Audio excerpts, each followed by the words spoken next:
Hi there and welcome to ThrowForward Thursday. My name's Graeme Codrington, and every week we jump into the future and see what's going on there.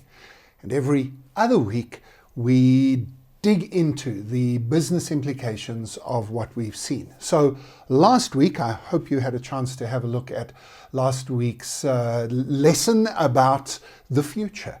And it was about the very near future, because in the next month or two, Japan Airlines is going to start encouraging people who are coming on holiday or business to Japan to not bring any luggage with them at all. You're not going to need clothes because you can rent your clothes in advance.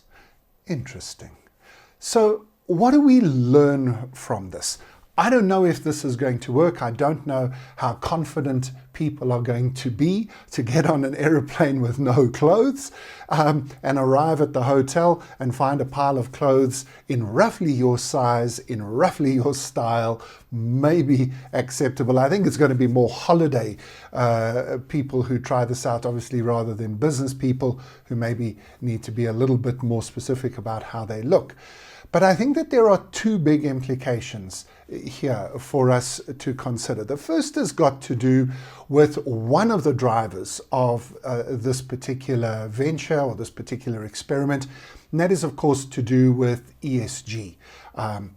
Environmental, social issues, governance around the way we use our environment.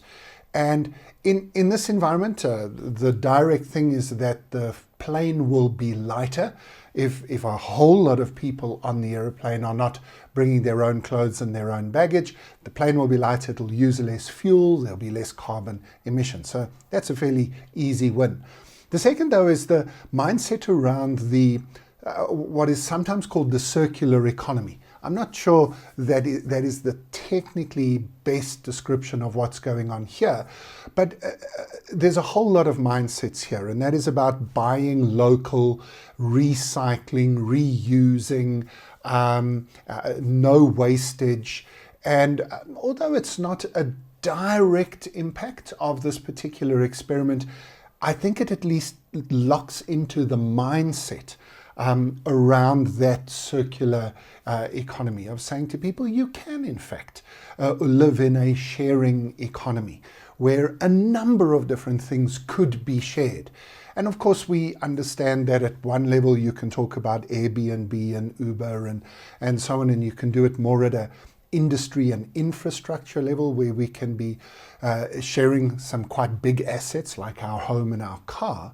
But we can also share smaller things as well. One of our clients, Husqvarna, have a sharing option for garden and construction tools. So, we've all got a hand drill that, when we need to drill a hole in the wall, we've got a drill and you go into the shed and you pull it out and you dust it off because you use it once a year. Why should we all own one of them? Why can't we just have a library for lawnmowers and ladders and hand drills and things like that? So when we need them, we can go to a community center, we can go and get them, use them and bring them back. And some people will argue that's not good for the economy because then we're not buying all of these things. But of course, when we're looking at the planet's resources, having those reusable assets is probably a very good thing. So there's a conversation to be had, and you and your team, you and your business need to have that conversation around how you can plug into and connect into that aspect of the ESG conversation. It's something that consumers and customers are going to be demanding and are going to be interested in the future. And it's certainly something that makes a big difference to the planet. So that's the sharing economy, the ESG side of things. The other side, the other big implication that I thought of as I saw this story and going to watch this experiment with interest over the next year or so, is the concept of X as a service. So we know what as a service is now. This is kind of linked to the sharing economy, but it basically means you don't buy something you use it as a service. And your best example there is the software that we use, where you don't anymore buy the software and then you own it forever. You basically pay a monthly or an annual license fee to use the software. And it sits in the cloud and it gets updated whenever it needs to be updated. And you don't really own it, you just lease its use. And we've now moved into a world where you can pretty much have anything as a service. I've recently put solar panels onto my house and I didn't buy them. I have literally paid nothing to have the solar panels and the battery pack and the inverters put in, but I pay a monthly fee to get solar power as a service to my house. So you can pretty much do this with anything. And the underlying business model here is the model of platforms, or it's called a platform play. And what this basically means is that you're not just thinking about selling a product and service to people, but you're thinking about creating a relationship with those customers and those consumers that will allow you to lease and to give products and services to the customer on an ongoing basis in a more lease type of environment. And if you really get it right, you own the relationship, and then you can actually put a number of things onto your platform.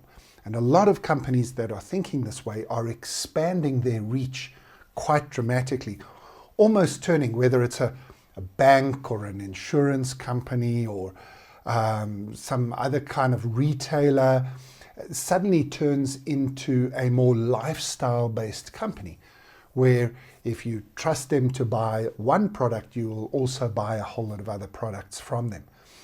So this mindset is really about extending your reach as a business and moving into the sort of anything as a service model. So in this example of Japan Airlines, it's clothing as a service.